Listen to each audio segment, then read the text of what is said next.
Hello, everybody, and thank you for joining me for another story time. Today's story is a very special story because it is based on a real life human. So we call these types of stories biographies. So we're going to learn about a person today who grows his own food, not just for him, but for a lot of people. And he didn't start off as a farmer, as somebody who grew food. He started off as a professional basketball player. So hopefully some of you maybe grow your own food.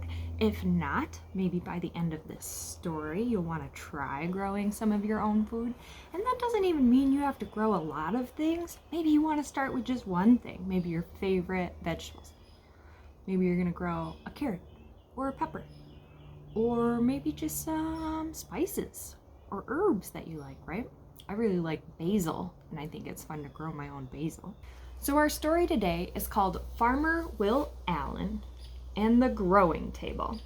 It was written by Jacqueline Briggs Martin and illustrated by Eric Shalbaz Larkin.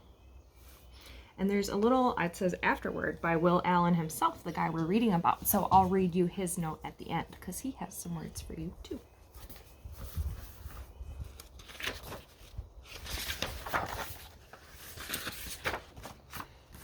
Farmer Will Allen. Farmer Will Allen is as tall as his truck. He could hold a cabbage or a basketball in one hand. When he laughs, everyone laughs, glad to be in his crew. When he talks, everyone listens. But some say the special thing about Will Allen is that he can see what others can't see. Are they right? When he looked at an abandoned city lot and saw a huge table heaped with food, was he right? The kitchen table. When Will Allen was a boy, bowls of peas, greens, and his favorite, lima beans with ham, covered the kitchen table. My mother often fixed enough food for 30, Will says. We never had a car or a TV, but we always had good food. He remembers people who'd come to dinner, tired and drooped, but leave laughing.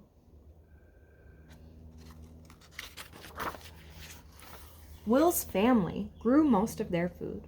Will loved the food, but hated the work. He planned to quit on planting, pickling, pulling weeds, and leave those Maryland fields for basketball or white shirt work. And he did. He graduated from college and moved to Belgium to play professional basketball. When a Belgian friend asked him to help dig potatoes, he realized he loved digging in the dirt. He grew so much food that he and his wife, Cindy, covered their kitchen table with Thanksgiving dinner for a team of basketball friends. So he started off not liking growing food, and now, as an adult, he really likes it. So maybe there are things that you kids don't like now, but you might like one day. That's how I feel about mushrooms. I didn't like them as a kid, but now I love them. A new kind of farm. When Will was done with basketball, he worked a white shirt job in Wisconsin and found time to grow vegetables on Cindy's parents' land. So a white shirt job, I think he's talking about like an office job. But Will wanted his own place. He'd seen that fresh vegetables were as scarce in the city as trout in the desert. Will believed everyone, everywhere, had a right to good food. But how could Will farm in the middle of pavement and parking lots? One day, driving in Milwaukee, Will spotted 6 empty greenhouses on a plot of land about the size of a large supermarket. For sale! He could see kids who had never eaten a ripe tomato, never crunched a raw green bean, sitting at his table, eating his vegetables. Will Allen bought that city lot.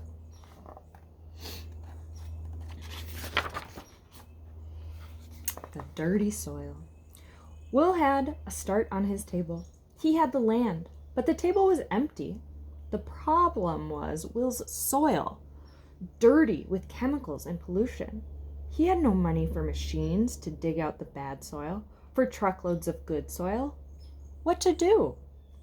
In Belgium, Will had learned to make good soil with food garbage. They called it composting, but he needed lots of garbage.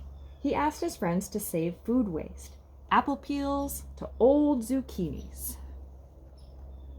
Do any of you compost at home? Will collected those scraps in big white buckets and dumped them into piles.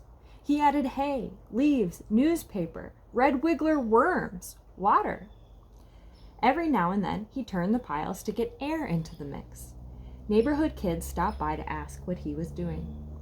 Will told them about the piles and the red wiggler worms that would help the garbage become compost. The kids came back day after day to help. Red wiggler worms. Then one day, bad news. The red wiggler crew was dying. Will and the kids studied worms for 5 years. They learned not to feed the worms too much, and they discovered the best menu for red wigglers. No hot peppers, onions, or garlic. Lots of watermelon rinds, sweet potato scraps, molasses. Since then, the squirmy crew has stayed hard at work. Will says worm magic is what makes his farm grow. So sometimes when you're trying something new, you don't get it right at first, and you have to change how you're doing things to make improvements, to make it better. That's what Will did. Making a bigger table, growing power. Once Will had good soil, he was ready to plant vegetables, but he didn't have much space. How could he grow enough food on a small city plot? Will Allen looked around. He saw that he had all the space, from the soil under his feet to the top of the greenhouses. He hung plant baskets from the ceiling. He grew greens in buckets, greens in rows. He crowded shelves with pots of spinach, chard, lettuce. He grew stacks of tiny salad sprouts in boxes, hundreds of boxes.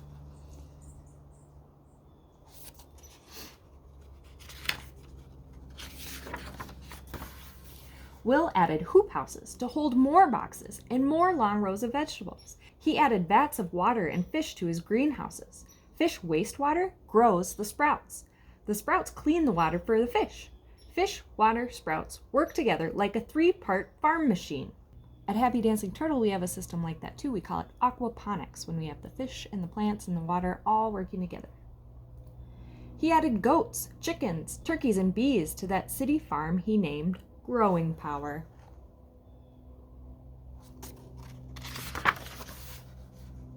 Finding farmers. Farmer Will's work clothes are jeans and a blue sweatshirt with cut-off sleeves. He's busy from early morning to night. Still, one person could never grow all the food Will wanted to grow. Where could he find more farmers in the middle of a city? Will Allen looked around. He saw teenagers, school children, parents, grandparents.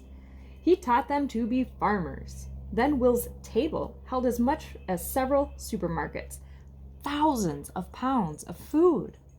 Neighbors who live in high-rises far off the growing ground came, and still come, to Will's farm to buy fresh vegetables, fish, or eggs. People have gone, and still go, to fancy restaurants to eat Will's food. But Will wanted his table to feed folks all over the world.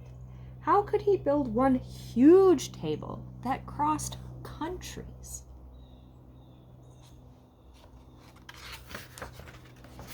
Growing power around the world. Will thought about the problem of the world-sized table. He looked around and he saw as many helpers who'd learned to be farmers. He would teach people everywhere to grow food for their own tables. Will Allen began to travel. He has crisscrossed the United States, showing others how to farm in the city, and he has taken his red wigglers to Kenya, to London, all over the world. The world has also come to his Milwaukee farm. 20,000 visitors a year tour the greenhouses, watch goats, snack on greens, and go home planning to start a farm on a city lot, a rooftop, or abandoned highway. That's pretty cool. Will and the 50 million. Is Will Allen done? Never! We need 50 million more people growing food on porches, in pots, in side yards, he says. Will is always looking for new ways to make the table bigger. More schoolyard plots, a vertical farm that's 5 stories high, farms in empty factories or warehouses. Will Allen dreams of a day when city farms are as common as streetlights and every table is covered with good food.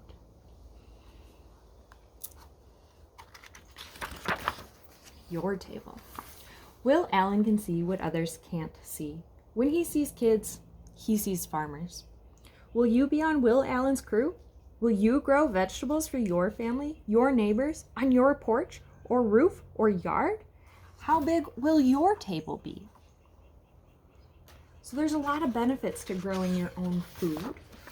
We can control, right, what goes onto our food when we grow it ourselves. A lot of times on big factory farms, they can put harmful chemicals on there that aren't very good for our health. And a lot of times we're finding that that food isn't as nutritious as food that we grow in really good soil and that doesn't have to transport really long ways to get to us. So growing our own healthy foods like fruits and veggies that are good for our bodies can be really important. And Will Allen certainly thinks so. So that's his dream, is that everybody everywhere is growing some of their own food. Here's a letter from Will Allen that I'll read quick. It says, "Growing Power. Dear reader, eater, maybe future farmer. I'm glad we were able to meet through this book. As you know, I did not want to farm when I was young, but now I love growing food that tastes good. I like to farm in all sorts of places. Sometimes I have gardens in the ground, like a garden in your backyard. Sometimes I like to put gardens on roofs or hang my plants from hangers on small pipes. My next big project is to build a tall building. It will not be full of offices or apartments, but it will be filled with lots of plants, fresh salad greens, tomatoes, and other vegetables. I'm very pleased you are learning about farming, about growing and eating good, healthy food. I hope you know that you are key to helping people at home and around the world have better, safer, and healthier food to eat. How? 1. By eating lots of fresh fruits and veggies. 2. By planting your own small garden, anywhere, in your backyard or front lawn, on your porch or deck, in pots in your kitchen or your living room. You could even put a garden in your bedroom and grow food for yourself and your family. Number 3 is by starting a worm factory. That's right, I said worms, because worms are great. The secret to being a great farmer is great soil to farm in. Start a compost bin with your parents and get those worms working. Finally, I invite you to visit my Growing Power farm in Milwaukee, Wisconsin, and bring your parents and friends along too. We would love to show you all the things we have growing in our greenhouses, including our livestock and red wiggler worms. I can't wait to see what you grow. Will Allen. And then there's another note from the author and some resources in the back, but I'm not going to read all that. So think about what you can do for Will Allen's message. Is there somewhere where you could grow a little bit of food for your family? And I'll see you again soon for another story time. Bye-bye.